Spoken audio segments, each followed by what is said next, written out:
Ces vidéos, c'est des conseils pour ta préparation mentale, pour préparer tes compétitions. Mais je t'invite vraiment à explorer plus. Il y a des livres, il y a des vidéos, tu peux aller voir des professionnels dans ce domaine qui vont te personnaliser ta préparation mentale.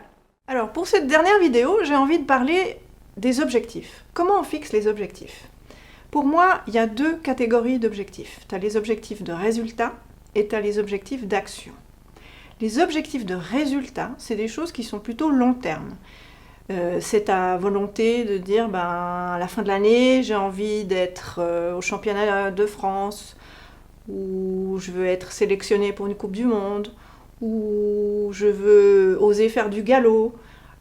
Tous ces objectifs sont des objectifs de résultat et qui vont être plus pour ta motivation. C'est ces objectifs-là que tu mets sur ton frigo pour te souvenir de manger correctement ou d'aller courir le matin pour te faire ta condition physique. Et ces objectifs sont plus dans la motivation pour continuer à faire ton sport les jours où il fait pas beau, les jours où tu n'as pas envie, etc.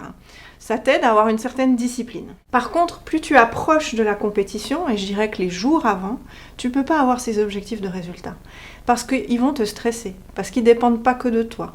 Si tu dis je veux absolument faire 65%, tu sais que ça ne dépend pas de toi, ça dépend aussi des juges, ça dépend des autres concurrents. Si tu dis que je veux absolument gagner, ça dépend des autres. Donc ça va te stresser. Donc les jours avant la compétition, focalise-toi sur des objectifs que j'appelle les objectifs d'action. C'est les choses que toi tu vas faire. Tu vas te focaliser uniquement sur tes propres missions. Celles que tu as déterminées avec ton coach. Toujours garder ton cheval devant tes jambes.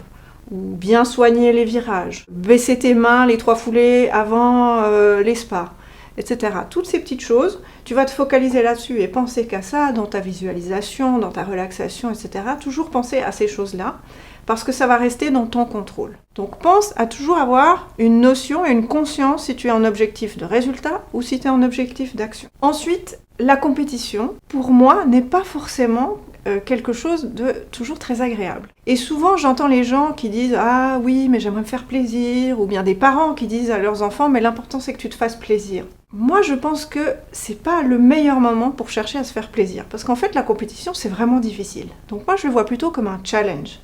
Comme une manière de sortir de ma zone de confort. Et si je cherche absolument à me faire plaisir à ce moment-là, finalement, ça va même plus me stresser, parce que je me fais pas du tout plaisir à me lever à 4h du matin, je me fais pas plaisir à monter sous la pluie, et je me fais surtout pas plaisir à finir dernier. Donc toutes ces choses-là m'embêtent un peu pour dire oui, je veux me faire plaisir. Donc moi, je vois toujours la compétition comme un challenge. Et si on démarre la journée en disant ok, ça va être une journée dure, difficile, ça va être un challenge, mais je vais apprendre, je vais sortir de ma zone de confort et c'est comme ça que je vais progresser. Et je trouve que ça, c'est une manière assez sympa d'aborder la compétition.